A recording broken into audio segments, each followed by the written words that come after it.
ጥሩ ህይወት እንደሚኖራችሁ ቃል እገባላችኋለሁ። ቆይ ግን እኔ የምለው እዚህ ቤት ያላችሁ ሰዎች እንዳለ ጤና የላችሁም እንዴ? እኔ እኮ እዚህ የመጣሁት እቴን ለመፈለግ እንጂ እንዴ ዘዋዝም ከወጣ ህይወታችሁን ለማስተካከል አይደለም። አልገባኝም ብሎና ሮቤልን አትወጂም እንዴ? ቆይ አድናን ከልብ አድናን እኔ ከየትም ምንም ነገር አለመጣሁ ብናደርግ አይፈቅድልንም። ሁሉም ነገር ተውሳል አትልም። ሚራ ሮቤል አድናን አግዘኝ። ወይኔ ጉዴ አምላክ ዛሬ እኮ ተዋርጄ ምንድነው ወንድ አድናን። ሰላም ውድ የምወዳችሁ የማከብራችሁ የኔ ቤተሰቦች እንዴት ናችሁልኝ? ሁሉ ሰላም ጌታ ይመስገን። እኔ ጋር ሁሉ ሰላም ሁሉ መልካም ነው። እናንተ ጋር ሁሉ ሰላም እንደሆነ በጌታ ተስፋ አለኝ። ዛሬ ቀጣዩን ክፍል ይዤ ቀርቤያለሁ። እስከ መጨረሻ እንድትከታተሉኝ ስል በአክብሮት ጋበዝኳችሁ። አዳዲስ ወደዚህ ቤት ጎራ ያላችሁ ሰብና ላይክ ማድረጋችሁን እንዳትረሱ፣ ነባሮችም አበረታቱኝ እያልኳችሁ እንግዲህ ዛሬ ላይ አድናን ሁሉንም ነገር ሙሉ መረጃ ሮቤል እንደሚሄድ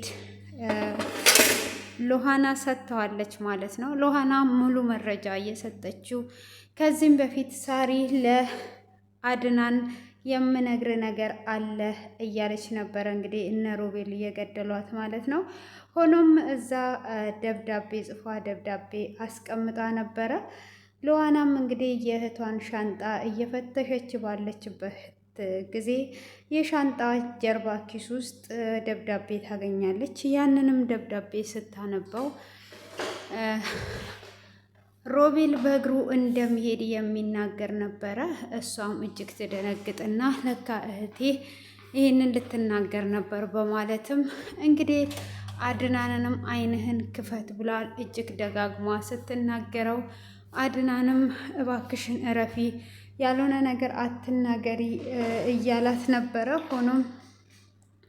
ሆኖም እንግዲህ ዛሬ ላይ የምነግር ነገርም አለኝ፣ አንተ ያላወቅከው የምነግር ነገር አለኝ በማለትም አሁን እዚህ ጋር ላወራክ አይመቸኝም ብላው ነው ውጭ ላይ ይዛው የሄደችው ማለት ነው። እንግዲህ ኪራና ሮቤልም እንደተለመደው አንድ ጊዜም ባልጋ ላይ ተይዘው ነበረ።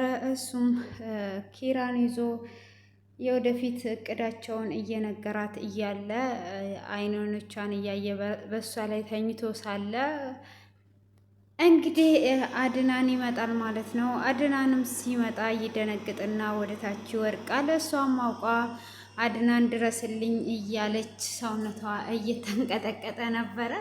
ከዛን እንግዲህ በመቀጠል አድናንም ምን ሆነሽ ነው ብሎ ሲላት አልጋ ላይ አድርጊኝ ብሎኝ ነበረ። አልጋ ላይ ላደርገው ስል ድንገት ወደቀብኝ ትለዋለች። እንዴት ነው ድንገት የሚወርቀው በማለትም ራሱን መቆጣጠር አልቻለም። እኔ ራሱ ደነገጥኩኝ ብላ እንግዲህ እሱም አይዞ ወንድሜ እያለ ወንድሙን ይዞ ለማነሳሳት ሲሞክር እሷም ወደ ኩሽና ትገባና ወይኔ ዛሬ ጉዶኜ ነበረ፣ ተዋርጄ ነበር፣ ተበልቼ ነበር እያለች እንግዲህ ራሷን እየተቆጣች እያለ እንደተለመደው ሉሃናን ተከትሏት ነበረ። ሁሉንም ነገር ትሰማለች። ሉሃናም እንዴት ነው የነገር እያለች ሳለ እንግዲህ ኪራም ውሃውን ወስዳ ትሰጠውና እየተንቀጠቀጠች አንተ እንዴት ነህ? ደህና ነው ወይ? አሁን ያረከው ሁሉ ታስታውሳለህ ወይ ትላለች። ልክ ምንም ነገር እንዳልተፈጠረ እኔ ምንም ማስታውሰው ነገር የለም፣ አንቺ ግን እንትን ብለሽኝ ነበር አይደል ወይ ይላታል። ደህና ነህ እያልሽኝ ነበር አይደል ወይ? እኔ ምንም አላስታውስም፣ ራሴን መያዝ አቅቶኝ ነው በማለትም ይነግራታል። አይ በቃ እኔ እኮ ምን ሆነ ነው ብዬ ደንግጬ ነው በማለትም ስትለው ይቅርታ አድርጊልኝ፣ በቃ ይቅርታ አድርጊልኝ በማለት ይቅርታ ይጠይቃታል። እሺ በቃ እንደዛ ከሆነ ምንም ችግር የለውም፣ እኔ ይቅርታ አደርግልሃለሁ በማለትም እንግዲህ ይቅርታ እንድታደርግ እኔ አንተ አስጨነከኝ፣ አስደነገጥከኝ ያለች እንግዲህ እሱም እዛው እየተኛ ወንድሙ እያሻሸው አይዞ ወንድሜ እያለው እያለ አንተ ሞኝ፣ አንተ ጅል፣ ሁሉንም ነገር አጠቃልዬ ወስደሃለሁ፣ ገለሃለሁ እያለ በውስጡ ይናገራል ማለት ነው። እንግዲህ አድናን ደግሞ መቼ ወንድሜ ድነህልኝ እያለ እያሰበ እሱ ግን ሊገለው ነው የሚያስበው አሁን ላይ ማለት ነው። እንግዲህ ሉሃናም የእህቴን ነገር ልፈልግ ምናልባት ሮቤል ክፍል ሊኖር ይችላል። ሲም ካርዱን እዛ ስላገኘውኝ አሁን የሆነ ነገር ሮቤል ክፍል ስለሳሪ ማገኘው ነገር ይኖራል በማለትም እሷም እንግዲህ ይዟ ወደ ክላሱ ትሄዳለች እኩለ ሌሊት ላይ። እዛም ከሄደች በኋላ እንግዲህ እዛ እንደደረሰች ሌሊት እሱ ማሬ መጣሽልኝ እንዴ የኔ ኪራ ማሬ እያለ እየጠራ ሳለ ትደርሳለች። ሉዓላም እጅግ ትደነግጣለች። እንዴት ነው እንደዚህ የሚለው በማለት እጅግ በመደንገጥ ላይ ትገኛለች። እሱም ምንድን ያልከው አንተ ምን እያልክ ነው ያለኸው ብላ ስትለው ምንም አያገባሽም አሁን ዝም በይ በማለትም እንግዲህ ኪራንም እየጠራ በነበረበት ሰዓት እንግዲህ ኪራ እሱ ዝም እንድትል ሉዓላን ያደርጋታል። ምንም አያገባሽም፣ የማያገባሽ ነገር ውስጥ ዘው ብለሽ አትግቢ፣ በኋላ ላይ የሚጸጽትሽ ነገር ነው ብሎ ይላታል። እንግዲህ እኔ የመጣሁት የሳሪን ነገር ለመፈለግ ነው፣ ሌላ ነገር ፈልጌ አይደለም። አሁን ስለ ሳሪ ሁሉንም ነገር ንገረኝ ብላ ትለዋለች። እኔ ስለ ሳሪ የማውቀው ነገር የለም ብሎ ይላታል። እንግዲህ የሳሪን አድራሻ ልክ እኔ እንደማውቀው ያንቺንም አድራሻ እኔ ብቻ እንደማቅ እስኪሆን ድረስ በኋላ እንዳይጸጽትሽ አርፈሽ ተቀመጪ ብሎም እንግዲህ ማስጠንቀቂያ እየሰጣት ይገኛል። እሷም በፍጹም ስለ እህቴ ሳላቅ የማርፍበት ነገር የለም በማለትም ስትለው ብታርፊ ይሻልሻል፣ ማታርፊ ከሆነ አያዋጣሽም በማለትም እጅግ ይዝትና ይናገራታል። እሷም እንግዲህ አይ እኔ ስለ እህቴ ምንም ነገር ሳላቅ በፍጹም ዝም አልልም። እህቴ እኮ ናት እየጠፋችው።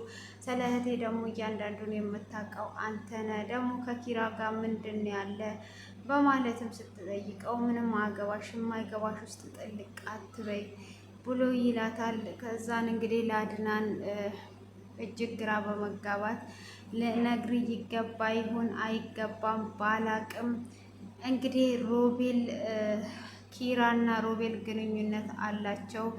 እኔ በዛ ሰዓት በገባው ሰዓት የኔ ፍቅር ብሎ ሲጠራት ነበረ። ስለዚህ እነ ሮቤል ግንኙነት አላቸው በማለትም ትናገረዋለች። እንግዲህ እንዴት ነው እንደዚህ አይነት ነገር ሊኖር የቻለው? በፍጹም እንደዚህ አይኖርም በማለት እሱም ሉላን እንቅ አድርጎ ይዞ እንደዚህ አይነት ነገር እንዳትናገሪ፣ ፍጹም እንዳትናገሪ፣ እንደዚህ መናገር የለብሽም በማለት እጅግ ያስጠነቅቃታል ማለት ነው። እሷም ደግሞ እንዴት ነው እንደዚህ የምትለው? እኔ ያየሁትን ነው። ለምንድን ነው አይነን የማትገልጸው? ምን ሆነ ካላንተ እያለችው ትገኛለች። እሱ ግን አይኖቹን ሊገልጽ አልቻለም። እንዴት ኪራን እንዴት ያታለሽ በማለትም እጅግ ተናዷል። እሱም ወደ መኝታ ክላስ እንደገባ እንግዲህ ኪራም እኔ ሮቤል ጋር ሆናለሁ አንተ ግባና ረፍት አድርግ ብላው ነበረ። እዛም ረፍት እያደረገ ባለበት እንግዲህ እስከ ዛሬ ተበልተን ነበረ፣ ኋላ ተጠንቀቅ በማለትም አሁን ያኔ ሳራን ገድያታለሁ፣ እችኛዋን እንኳን አልገላትም፣ አሰቃያታለሁ፣ ማን እንደሆንኩኝ አሳያታለሁ በማለትም እንግዲህ ለኪራ ይነግራታል ማለት ነው። ኪራንም እንግዲህ እንደሚያሰቃያት ከነገራት በኋላ አሁን ተጠንቀቅ፣ ዛሬ ራሱ እግዜር ነው ያወጣን፣ ተዋርደን ነበረ እያለችው እንግዲህ ትገኛለች ማለት ነው። ሆኖም እንግዲህ ኪራም እንደዛ ብትልም ሆኖም የማይቀር እንትን ነውና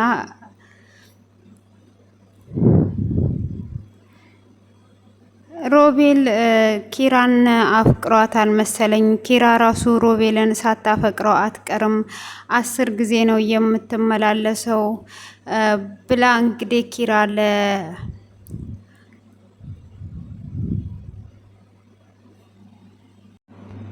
ለአድናን ትነግረዋለች። አድናንም በጣም ደስ ይለዋል። እንዴ ወንድሜ ታድሎች ልባም ሴት ናት፣ እንዴት ውርቸል ላይ ሆኖ አፈቀረችው። ሉዓላ እጅግ ንጹህ ሴት ናት፣ በጣም ጎበዝ ናት።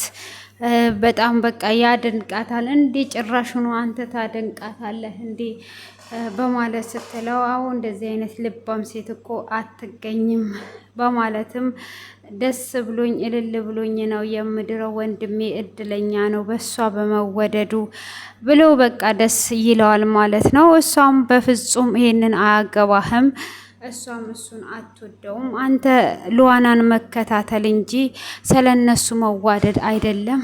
አንተ ሲጀመር ሉዋናን ጠይቀሃታል ወይ? ሉሃናን እጠይቃታለሁ አንቺ ምንድነው እሱ ብሎ ሲል መጀመሪያ ሮቤልን እንጠይቀው። ሮቤል መጀመሪያ ይወዳታል ወይ? አንተ እንደዚህ አድርገ እድራለሁ የምትለው በማለትም ሮቤል ሳይሆን ወሳኙ እሷ ከወደደችው እሷ በጣም ልባም ሴት ናት በማለት ይላታል። እንደዛ ሳይሆን ግዴታ እሱን መውደድ አለበት። ስለዚህ በፍጹም አትሆነውም በማለትም ትከራከርለታለች። እንዴት ነው አትሆነውም የምትዩ? ትሆነዋለች፣ በፍጹም እንደዛ ማለት የለብሽም በማለትም እንግዲህ ይመልስላታል ማለት ነው።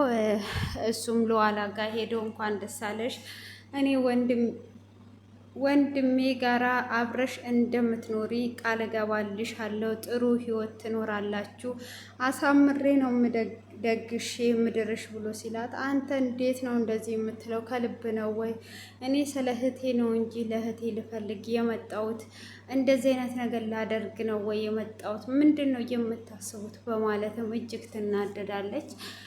እንግዲህ ደግሞ አሁንም እዛ ክፍል ከመሄዷ በፊት እንግዲህ ሚራም ፍቅር ነው እንደዚህ የሚያደርጋት፣ ተዋት፣ ምንም እንዲህ አትበላት ምናምን ትላለች። እንግዲህ አድናንም ደግሞ ሉላን ወዷታል እና ሉሃናን ስለወደዳት ወይኔ ወንድሜ እንግዲህ ካንተ የሚበልጥልኝ ነገር የለም እንኳን ያንተ ሆነች ነው ያለው። ወንድምየው ደግሞ በዛው ፋንታ ሁሉንም ነገር አስተሳስሬ አንተን ባዶ አድርጌ እወስዳታለሁ ምን አፈቅራታለሁ እያለ እንግዲህ ሮቤልም ኪራ እሱ ሉዓላን ስለሚያፈቅራት እኔን እንዳፈቀረችኝ ስለማያውቅ ሁሉንም ነገር አሁን ስር አድርገን መንገዶቻችንን እናስተካክላለን ብለው ባቀዱበት ነበረ። እንግዲህ ሉዓላ ቦርሳ ውስጥ ደብዳቤውን ያገኘችው። እንግዲህ ሚራም ደግሞ ብታርፊ ይሻልሻል፣ ሰላንጂ ብዙ ነገር የማውቀው አለ ብላም ልታስፈራራት ሞክራለች። ምንም አወቅሽ ምንም እኔ ሰማይ ቢገለበጥ እንኳን እህቴን ከመፈለግ ወደኋላ አልልም። ስለዚህ አሁን ውጪልኝ ወይስ እኔ ልውጣ በማለት ነበረ እየተነጋገሩም የነበሩት። ሆኖም ኪራ መጨረሻ ላይ ስትወጣላት አድናንን ውጭ ጠርቷ ያለውን ነገር ትነግረዋለች። ደብዳቤውንም ሲያነብ እንግዲህ ሳራም ሮቤል በእግሩ ይሄዳል ውሸታቸውን ነው ጋሼ ብላ የጻፈችውን ደብዳቤ ሳይ ደብዳቤውን አይቶ እጅግ ይበሳጫል።